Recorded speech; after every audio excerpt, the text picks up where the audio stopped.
అందరికీ నమస్కారం. సో ప్రస్తుత విద్యా విధానంలో వస్తున్న మార్పులు అండ్ అలానే ఇంజనీరింగ్ ఎడ్యుకేషన్కి ఉండేటటువంటి ఇంపార్టెన్స్ అండ్ దాని ఉపాధి అవకాశాల గురించి మనతో మాట్లాడడానికి మేనేజ్మెంట్ మరియు ఇంజనీరింగ్ విద్యలో అపార అనుభవం కలిగి ఐమా లైఫ్ మెంబర్ అయ్యి అండ్ అలానే కెరియర్ కౌన్సిలర్ అయినటువంటి ప్రొఫెసర్ సిఎస్ శర్మ గారు మనతో పాటు ఉన్నారు. వారితో మాట్లాడదాం. అండ్ అలానే మీకు కలిగే మరిన్ని డౌట్స్ ఏవైతే ఉంటాయో సో దాన్ని నివృత్తి చేసుకోవడానికి స్క్రీన్ మీద కనిపిస్తున్న నెంబర్స్కి మీరు కాల్ చేసి మీ డౌట్స్ని క్లారిఫై చేసుకోవచ్చు. నమస్కారం ప్రొఫెసర్ సిఎస్ శర్మ గారు, ఎలా ఉన్నారు సార్? బాగున్నాను సార్. ఇప్పుడు ఉన్నత చదువుల కోసం బ్యాచిలర్స్కి అబ్రాడ్ వెళ్ళడం మంచిదంటారా లేదా మాస్టర్స్కి వెళ్ళటం మంచిదంటారా? అంటే జనరల్గా బ్యాచిలర్స్కి వెళ్ళాలి అంటే వాడికి ఏంటంటే కొద్దిగా ఫైనాన్షియల్స్ ఎక్కువ చూపించాలి.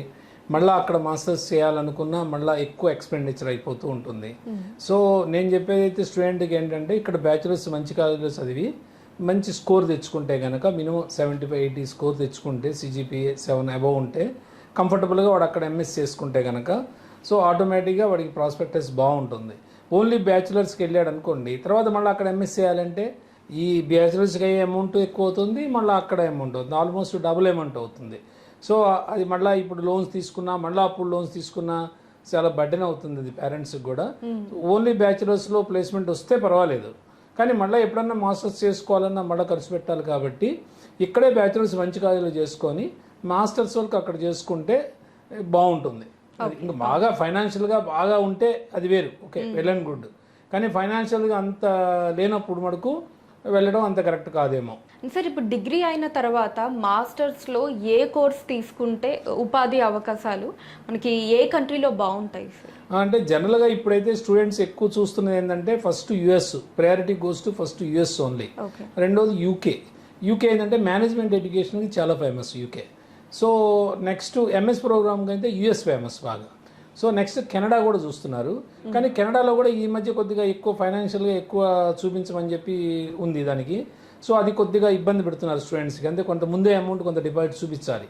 సో దానివల్ల కొద్దిగా ఒక ఆల్మోస్ట్ 10 to 15 lakhs ముందే వాడు ఎడిషన్గా చూపించాలి. సో దానివల్ల కొద్దిగా తగ్గింది. అటు కెనడాలో ప్లేస్మెంట్ కూడా అంత గొప్పగా లేదు, అంటే due to the recession only. So కాబట్టి ఇంతకుముందు ఎందుకు ఎక్కువ కెనడా వెళ్ళేవాడు అంటే కొద్దిగా PR తొందరగా వస్తుందని చెప్పి కంపారిటివ్లీ వెళ్ళేవాళ్ళు బాగా. సో ఇప్పుడు కొద్దిగా రూల్స్ మారేసరికి కెనడాకి కొద్దిగా ఫ్లో తగ్గింది. నెక్స్ట్ ఇప్పుడు బాగా ఉన్న భూమి ఐర్లాండ్ బాగా వెళ్తున్నారు. ఐర్లాండ్ ఎందుకు వెళ్తున్నారు అంటే కంపేర్ చేస్తున్నప్పుడు ఐర్లాండ్లో కొద్దిగా ఈ ఫైనాన్షియల్స్ కూడా కొద్దిగా తక్కువ, అంటే US అయిన దానికన్నా కొద్దిగా ఖర్చు తక్కువ ఉంటుంది, రూల్స్ అండ్ రెగ్యులేషన్స్ కొద్దిగా ఫ్రీగా ఉన్నాయి. సో దానివల్ల కూడా ఐర్లాండ్కి వెళ్తున్నారు బాగానే స్టూడెంట్స్. కానీ నేను చెప్పేది అయితే ఫస్ట్ ప్రయారిటీ USA బెస్ట్. అంటే ఇప్పుడు వీళ్ళు స్టూడెంట్స్ కూడా ఎలా ఆలోచిస్తున్నారంటే ఇప్పుడు రెసిషన్ ఉంది కదా, సో ప్లేస్మెంట్స్ ఏమి ఉండవు కదా అనేది దీంతో ఆలోచిస్తున్నారు. కానీ ఏదైనా ఒక సర్టెన్ టైమే ఉంటుంది రెసిషను. ఇంతకుముందు 2007లో ఒకసారి వచ్చింది, ఇలాగే వచ్చింది రెసిషన్. ఆల్మోస్ట్ 3 to 4 years ఉంది. తర్వాత ఆల్మోస్ట్ ఇంకా మళ్ళీ సెట్ అయిపోయి మళ్ళీ కంటిన్యూ అయింది, మళ్ళీ ఇప్పుడు వచ్చింది. అంటే ఆల్మోస్ట్ మనం అలా చూసుకుంటే ఎవ్రీ 5 years 6 yearsకి ఒక స్ట్రోక్ వస్తూనే ఉంది రెసిషన్ పరంగా. సో ఇది మళ్ళీ సెట్ అయితే మళ్ళీ 5 to 6 years. దానివల్ల ఇప్పుడు వీళ్ళు చదువుకోవడానికి వెళ్తున్నారు కానీ ప్లేస్మెంట్కి కాదు కదా వెళ్తుంది. సో చదువుకోవడానికి వెళ్తున్నప్పుడు US is the best option. అంటే ఇంకొక 2 years తర్వాత వీళ్ళు బయటకు వస్తారు, లేదు 1.5 year తర్వాత బయటకు వస్తారు. సో 1.5 year తర్వాత రెసిషన్ ప్రాబ్లం లేకపోతే రెసిషన్ అనేది ఆటోమేటిక్గా ఈజీగా ప్లేస్మెంట్స్ వచ్చేస్తాయి, అప్పుడు ఓపెనింగ్స్ స్టార్ట్ అయితే కనుక. సో అందుకని ఈ టైంలో చదువుకోవటమే బెస్ట్ అనేది నేనైతే చెప్తాను స్టూడెంట్స్కి. సార్, కంట్రీ ప్రిఫరెన్స్ కావచ్చు, కోర్స్ ప్రిఫరెన్స్ కావచ్చు, ఎలా ఉంటుంది అసలు క్రైటీరియా అన్నది? అంటే క్రైటీరియా అంటే ఇప్పుడు జనరల్గా ఇప్పుడు కంప్యూటర్ సైన్స్ చదివిన వాళ్ళనే కాదు, ఇప్పుడు ఇంజనీరింగ్ ఏ స్ట్రీమ్ చదివినా అది CSE కావచ్చు, ECE కావచ్చు, లేదా EEE కావచ్చు, లేదా మెకానికల్ కావచ్చు, లేదా అదర్ కోర్ సివిల్ కావచ్చు. కానీ ఏ చదివినా సరే అల్టిమేట్గా ఏంటంటే బయటికి వెళ్ళాలి అంటే సాఫ్ట్వేరే. ఇప్పుడు పర్టికులర్ USకి వెళ్ళాలి అంటే మనకు 100% సాఫ్ట్వేరే. ఎందుకంటే అక్కడ ఉన్నది అమెరికాలో ఉన్నది యాక్చువల్గా ఆపర్చునిటీస్ మెయిన్ కంప్యూటర్ సైన్స్కే ఎక్కువ ఉంటాయి. సో అందుకని చెప్పి ఇప్పుడు మెకానికల్ స్టూడెంట్స్ కూడా సైబర్ సెక్యూరిటీస్ అని ఇలాంటివి తీసుకొని కూడా వెళ్తున్నారు. సో ప్యూర్ కంప్యూటర్ సైన్స్ కూడా వస్తున్నారు కొంతమంది. ఇంకొకటి ఏంటంటే ఇప్పుడు BBA BCom చదివిన వాళ్ళు కూడా బాగానే వెళ్తున్నారు US. వీళ్ళు ఎలా వెళ్తున్నారంటే ఓన్లీ బిజినెస్ అనలిటిక్స్ ఉంది, BA అంటాం. ఈ అనలిటిక్స్ ఈజీగా ఉంటుంది కంపారిటివ్లీ. ఏంటంటే మీకు ఈ ఆర్టిఫిషియల్ ఇంటెలిజెన్స్, మిషన్ లెర్నింగు, లేదంటే సైబర్ సెక్యూరిటీస్ వీటిలో ఉన్న దానికన్నా కూడా సిలబస్ కొద్దిగా ఫ్లెక్సిబుల్గా ఉంటుంది. ప్రోగ్రామింగ్ అనేది కొద్దిగా తక్కువగా ఉంటుంది కంపారిటివ్లీ. సో అందుకని చెప్పి మ్యాక్సిమం ఈ బిజినెస్ అనలిటిక్స్కి బాగా వెళ్తున్నారు. అంటే కంప్యూటర్ సైన్స్ వాళ్ళు కూడా ప్యూర్ చదివి ఇక్కడ బిజినెస్ అనలిటిక్స్కి వెళ్తున్నారు ఎంఎస్ ప్రోగ్రామ్కి. అదర్ స్ట్రీమ్స్ వాళ్ళు కూడా వెళ్తున్నారు. వాళ్ళతో పాటు బీబీఏ బీకామ్ వాళ్ళు కూడా వెళ్తున్నారు. ఎందుకంటే అది స్టాటిస్టిక్స్ బేస్ కాబట్టి అనాలిసిస్ అనేది ఎవరైనా సరే ఈజీగా అకాస్టమ్ అవ్వచ్చు కోర్స్కి. అది మెయిన్ అడ్వాంటేజ్. సార్ ఇప్పుడు US, UK, Canada, Ireland so ఇలాంటి దేశాలకు వెళ్ళాలి అంటే ఎటువంటి ఎగ్జామ్స్ని రాయాలి? అంటే జనరల్గా మనకి యుఎస్ వెళ్ళాలంటే మనకు యుఎస్ కానీ యూకే కానీ కెనడా కానీ వెళ్ళాలంటే మనకి యుఎస్ పర్టికులర్గా అయితే 2 ఎగ్జామ్స్ అయితే ఉండాలి. 2 అంటే యాక్చువల్గా ఐఎల్స్ కానీ టోఫెల్ కానీ లేదంటే డ్యూలింగో కానీ. అంటే ఇంగ్లీష్ పరంగా లాంగ్వేజ్ పరంగా ప్రొఫిషియన్సీ కోసం ఓన్లీ ఈ మూడిట్లో ఏదో ఒకటి ఉండాలి. రెండోది జిఆర్ఈ కూడా ఉండాలి. సో ఈ 2 జిఆర్ఈ ఈ మూడిట్లో ఒకటి ఉంటే మనకి అడ్వాంటేజ్ ఏంటంటే అన్ని కాలేజీలకి మనం అప్లై చేసుకోవచ్చు. ఎక్కువ అవకాశాలు ఉంటాయి, మనకి ఆప్షన్స్ ఎక్కువ ఉంటాయి అప్లై చేసుకోవడానికి. లేదు ఓన్లీ మనం జిఆర్ఈ లేని కాలేజీలు కూడా అప్లై చేసుకోవచ్చు. అంటే కొన్ని కాలేజీలకి కోవిడ్ తర్వాత మనకి ఏంటంటే లక్కీగా ఈ జిఆర్ఈ అనేది కంపల్సరీ తీసాడు. సో అంటే జిఆర్ఈ వీవర్ కాలేజెస్ చాలా ఉన్నాయి మనకి. అప్పుడు మనం ఏం చేస్తామంటే ఆ వైవర్ కాలేజీలో మనం పెట్టేసుకుంటాం. ఇవి ఓన్లీ ఒక ఐఎల్స్ రాస్తే చాలా. ఐఎల్స్ కానీ డ్యూలింగో కానీ టోఫెల్ కానీ. జనరల్గా ఐఎల్స్ డ్యూలింగో కొద్దిగా ఫస్ట్ టోఫెల్ హార్డ్గా ఉంటుంది, తర్వాత ఐఎల్స్. డ్యూలింగో చాలా ఈజీగా ఉంటుంది. అంటే మినిమం నాలెడ్జ్ ఉన్న స్టూడెంట్కైనా మినిమం 120+ వస్తాయి. సో 120 అనేది మినిమం. అది 120 వస్తే కనుక ఎలిజిబిలిటీ ఉంది. సో 120+, 120, 130 వస్తే ఇంకా హ్యాపీ అనమాట. సో అన్ని యూనివర్సిటీస్కి ఎలిజిబిలిటీ ఉంటుంది. సో ప్రస్తుతం అయితే చాలామంది స్టూడెంట్స్ డ్యూలింగో రాసి కూడా యూఎస్ వెళ్తున్నారు. అండ్ సార్ ఇప్పుడు యూఎస్ఏలో సెటిల్ అవ్వాలి అంటే ఈ ఎంఎస్ ప్రిపేర్ అయ్యి వెళ్తే బెటర్ అంటారా, లేదా H1Bతో వెళ్ళటం బెటర్ అంటారా? ప్రాసెస్ ఒకసారి వివరించండి. అంటే జనరల్గా మనకి ఇప్పుడు ఎంఎస్కి ఉన్న అడ్వాంటేజ్ ఏంటంటే ఇప్పుడు H1B అనేది లాటరీ సిస్టమ్. సో మనం H1B మనం ఒకవేళ ఇక్కడ ఉండి ఏదైనా కంపెనీ తరఫున వెళ్దాం అనుకున్నా సో డెఫినెట్గా ఏంటంటే అది లాటరీలో రావాలి కంపల్సరీగా, వస్తేనే మనం వెళ్ళగలుగుతాం. దట్ అది డిపెండ్స్ ఆన్ మార్కెట్. అక్కడ మార్కెట్ పొజిషన్ బాగుంటేనే మళ్ళీ ఏదైనా ఆపర్చునిటీస్ వస్తాయి. సపోజ్ అక్కడ మార్కెట్ బాగాలేదనుకోండి, మళ్ళీ ఇక్కడ నుంచి మరి అంత అమౌంట్ పంపిస్తూ ఉండాలి అంటే చాలా కష్టమైపోతుంది. అందుకని చాలామంది H1 పిక్ అయినా సరే ఇప్పుడు వెళ్ళటల్లా యూఎస్కి, ఎందుకంటే మళ్ళీ అక్కడ ఆపర్చునిటీస్ లేకపోతే ఇబ్బంది పడతామని. సో అదొకటి. రెండోది ఏంటంటే ఇప్పుడు ఎంఎస్కున్న అడ్వాంటేజ్ ఏంటంటే ఇప్పుడు వాడు రెసిషన్ టైంలో చదువుకుంటున్నాడు కాబట్టి ప్లేస్మెంట్తో సంబంధం లేదు. సో కంప్లీట్గా దీని మీదే ఉంటాడు, స్టడీస్ మీదే ఉంటాడు కాబట్టి వీళ్ళు బయటకు వచ్చేసరికి మార్కెట్ ఓపెన్ అవుతుంది కాబట్టి అదొక అడ్వాంటేజ్. సో మీకు ఇంకొకటి ఏంటంటే ఎంఎస్ ప్రోగ్రామ్కి వెళ్ళిన వాళ్ళకి వీసా అనేది 5 years ఉంటుంది. సో 5 years అంటే వాళ్ళకి ఆల్మోస్ట్ ఎలా ఉంటుందంటే స్టడీస్ అక్కడ యూఎస్ మీకు ఫస్ట్ యాక్చువల్గా 2 years కోర్స్. అది 10 papers 11 papers ఉంటాయి, డిపెండ్స్ ఆన్ వాళ్ళ దీన్ని బట్టి యూనివర్సిటీని బట్టి వాళ్ళు తీసుకున్న కోర్సుని బట్టి. దానిలో ఏంటంటే వీళ్ళకి ఫాస్ట్గా చేసేసుకోవచ్చు. ఎందుకంటే ఫస్ట్ ఒక 3 subjects వాడు అవకాశం ఇస్తే తర్వాత 3 subjects, తర్వాత 4, అంటే ఆల్మోస్ట్ వీళ్ళు 1.5 year త్రూ ఇంటర్న్షిప్ కూడా కంప్లీట్ చేసేయచ్చు. సో 1.5 year ఇలా కోర్సే అయిపోతుంది. సో తర్వాత మీకు ఇంకా 3.5 years వాళ్ళకి వీసా స్టేటస్ ఉంటుంది. సో అది అయిపోయిన తర్వాత సిపిటి అంటాం, కంపల్సరీ ప్రాక్టికల్ ట్రైనింగ్ ఉంటుంది.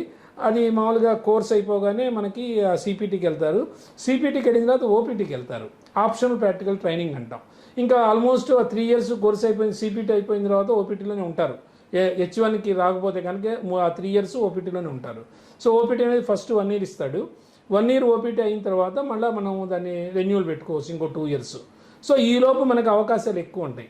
అంటే సపోజ్ రేపు ఇంటేక్కి వెళ్తే కనుక, అంటే ఆగస్ట్ ఇంటేక్కి వెళ్తే, సో ఫాల్ ఇంటేక్కి వెళ్తే మనకి మీకు ఆల్మోస్ట్ 4 times వస్తాయి H1కి లాటరీకి. ఎందుకంటే వీళ్ళు మార్చి కల్లా వీళ్ళది 1.5 yearలో క్లోజ్ చేసుకుంటారు. సో అప్పుడు ఒకసారి ఫైల్ చేసుకోవచ్చు, మళ్ళీ ఇంకా 3 attempts వస్తాయి. అంటే 4 attempts లాటరీలో వీళ్ళకి ఎలిజిబిలిటీ ఉంటుంది. అదే నెక్స్ట్ స్ప్రింగ్కి వెళ్తే డిసడ్వాంటేజ్ ఏంటంటే అప్పుడు ఏంటంటే మీకు కొంత ఇది వచ్చేస్తుంది, అంటే ఒక 1 time మనకి పోతుంది ఒక అటెంప్ట్ లాటరీలో. సో అందుకని చెప్పి ఇప్పుడు ఆగస్ట్ ఇంటేక్ వెళ్ళడం చాలా ఉత్తమం అనమాట. వాళ్ళకి 4 attempts వస్తాయి. సో ఈ 4 attemptsలో ఎప్పుడొకప్పుడు లాటరీ పిక్ అవ్వచ్చు, వాడు H1 రావచ్చు. సో స్టేటస్ అనేది అది కంటిన్యూ అయిపోతుంది హ్యాపీగా. ఇక వన్స్ H1 వచ్చిన తర్వాత 3 years ముందు ఇస్తాడు, తర్వాత ఇంకొక 3 years రెన్యూవల్ ఉంటుంది. ఈలోపు I-140 వాడు ఫైల్ చేసుకుంటే అది దీనికి గ్రీన్ కార్డుకి ముందున్న స్టేటస్ అది. I-140 కంప్లీట్ ఫైల్ చేసుకుంటే ఇంకా గ్రీన్ కార్డ్ వచ్చేస్తుంది. నెక్స్ట్ గ్రీన్ కార్డ్ తర్వాత సిటిజన్షిప్.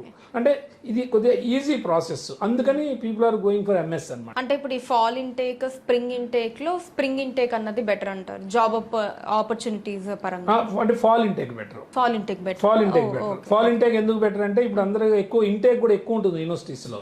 ఎందుకు ఇంటేక్ ఎక్కువ ఉంటుంది అంటే ఇప్పుడు మనకి ఇక్కడ మనకి పర్టికులర్గా మన ఇండియన్ ఎడ్యుకేషన్లో ఏంటంటే పర్టికులర్ తెలుగు రాష్ట్రాలు తీసుకుంటే మనకి ప్రతి వాళ్ళకి కూడా ఇప్పుడు ఏప్రిల్ మే కల్లా అయిపోతుంది కోర్సు అయిపోతుంది. వీళ్ళు వెళ్ళేది ఎప్పుడు ఆగస్టు ఫస్ట్ వీక్లో క్లాసెస్ స్టార్ట్ అవుతాయి. ఇక్కడ ఈలోపు రిజల్ట్ అంతా వచ్చేస్తుంది, వీళ్ళకి అన్ని మార్క్ షీట్స్ అన్నీ ఉంటాయి. సో ఆటోమేటిక్గా వీళ్ళకి అది ఎటువంటి ఇబ్బంది లేదు. సో వెళ్ళేటప్పటికి సర్టిఫికేట్స్ అన్నీ ఉంటాయి కాబట్టి ఎక్కడ గ్యాప్ ఉండదు ఎడ్యుకేషన్లో కూడా. ఎంఎస్పీ అయిపోతుంది వాళ్ళకి without any gap. Actually they can complete the MS అనమాట. సో అది అడ్వాంటేజ్, ఎక్కడ ఇది ఉండదు. అదే నెక్స్ట్ ఇంటేక్ వెళ్ళాలనుకోండి మళ్ళీ 6 months గ్యాప్ ఉంటుంది. సో ఆ గ్యాప్ కూడా లేకుండా చేసుకోవాలంటే ఇప్పుడు ఆగస్ట్ ఇంటేక్ వెళ్ళటం మంచి ఆప్షన్. ఓకే సార్, యుఎస్లో మాస్టర్ కోర్స్ ఏ విధంగా ఉంటుందో ఒకసారి ఎక్స్ప్లెయిన్ చేస్తారు. అంటే మాస్టర్స్ కోర్స్ అనేది అక్కడ ఎలా ఉంటుంది అంటే జనరల్గా వాడు ఇచ్చేది 2 years ఇస్తారు. కోర్స్ అయితే డ్యూరేషన్ 2 years ఉంటుంది. కానీ మన ఇండియన్ ఎడ్యుకేషన్ లాగా మనకి ఎలా ఉంటుందంటే ఇక్కడ 2 years కోర్స్ అంటే కంప్లీట్ 2 years చదవాల్సిందే. అంటే మనకి ఎంత క్యాలిబర్ ఉన్నా సరే మన అన్ని సబ్జెక్ట్స్ ఒకే రాసుకోవాలంటే ఇవ్వరు ఇక్కడ అవకాశం. అక్కడ ఏంటంటే కోర్స్ ఫీజు ఎలా ఉంటుందంటే సబ్జెక్ట్ వైజ్ ఉంటుంది. అంటే మీకు 10 subjects ఉన్నాయి అనుకోండి, 10 subjectsకి ఇంత కోర్స్ అని ఉంటుంది. మీరు సపోజు ఇప్పుడు ఫస్ట్ అటెంప్ట్లో రాసుకోవాలనుకుంటే ఎగ్జామ్స్ ఫస్ట్ సెమిస్టర్ రాసుకోవాలనుకుంటే అప్పుడు పర్మిషన్ ఇవ్వాలి. అంటే పర్టికులర్ డీను ఇన్ని సబ్జెక్ట్స్కి పర్మిషన్ ఇవ్వాలి.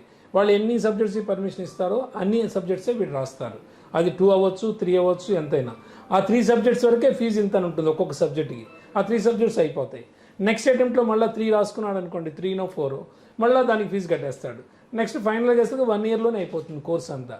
ఈ ఇంటర్న్షిప్తో కలిపి మ్యాక్సిమం 1.5 yearలో మన వాళ్ళు అందరూ కంప్లీట్ చేస్తారు. Maximum 80% of the students can complete with in 1.5 year total course, 2 years course.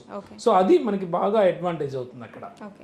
And sir చాలా మంది అక్కడ యూఎస్ వెళ్ళిన తర్వాత మాస్టర్స్తో పాటు మాస్టర్స్ చేస్తూ కొంచెం పార్ట్ టైం జాబ్స్ చేయడానికి ఎక్కువగా చూస్తూ ఉంటారు. ఎందుకంటే అక్కడ ఖర్చులు అనుకోండి, ఇక్కడ పేరెంట్స్ గురించి ఆలోచించి ఏదైనా బర్డెన్ తగ్గిద్దాము అన్న పాయింట్ ఆఫ్ వ్యూలో. సో పార్ట్ టైం జాబ్స్ ఎలా ఉంటాయి సార్ అక్కడ? అండ్ అలానే అంటే అందరికీ అవకాశం ఉంటుందా part time jobs? Part time jobs అనేవి యాక్చువల్గా ఏంటంటే అయితే బయట చేయడం అనేది ఇల్లీగలే చెప్పాలంటే. యూఎస్లో బయట చేసుకోవడం జాబ్స్ అంటే కొద్దిగా కష్టమే, ఇల్లీగలే. కానీ క్యాంపస్లో ప్లేస్మెంట్స్ అనేవి తక్కువ ఉంటాయి. కాబట్టి నేను చెప్పేది ప్రతి స్టూడెంట్కి ఏం చెప్తామంటే ఫస్ట్ సెమిస్టర్ వరకు మీరు చూసుకోండి. ఎందుకంటే అక్కడ సీనియర్స్ ఉంటారు ఆల్రెడీ స్టూడెంట్స్. యూనివర్సిటీలో కూడా వాళ్ళకి మొత్తం అక్కడ అర్థమైపోతుంది కల్చర్ అంతా. సో ఎట్లాగా పార్ట్ టైం సంపాదించాలని వాడు తెలుస్తుంది క్యాంపస్లో కూడా. సో అందుకని ఒక సెమిస్టర్ వరకు వీడు సర్వైవ్ అయ్యగలిగితే సెకండ్ సెమిస్టర్కి వెళ్ళేసరికి వీళ్ళకి ఆ సిస్టమ్ అర్థమైపోతుంది. ఆటోమేటిక్గా ఏదో ఒక పార్ట్ టైం జాబ్ జాయిన్ అవ్వగలుగుతారు ఈవెన్ క్యాంపస్లో అయినా సరే. సో అందుకని చెప్పి ఫస్ట్ నేను ప్రతి స్టూడెంట్ చెప్పేది ఫస్ట్ 6 months వరకు కంప్లీట్ బ్యాకప్ ఉంచుకోగలిగితే తర్వాత ఏదో ఒక పార్ట్ టైం వస్తే ఇన్ క్యాంపస్ అయినా వాడు హ్యాపీగా సర్వైవ్ అవ్వగలుగుతాడు. ఓకే సార్, ఇప్పుడు యూఎస్ఏ, యూకే, కెనడా ఇక్కడ అంతా కూడా రెసెషన్ నడుస్తూ ఉంది కదా, ఇప్పుడు అక్కడ చదవడం అన్నది ఎంతవరకు కరెక్ట్ అంటారు? అంటే మనం ఇందా చెప్పుకున్నట్టు ఇంతకుముందు క్వశ్చన్లో కూడా మనం చెప్పుకున్నాం, అది రెసిషన్ అనేది ఎప్పుడూ 10 yearsకో 15కి ఒకసారి తగులుతూనే ఉంటుంది స్ట్రోక్.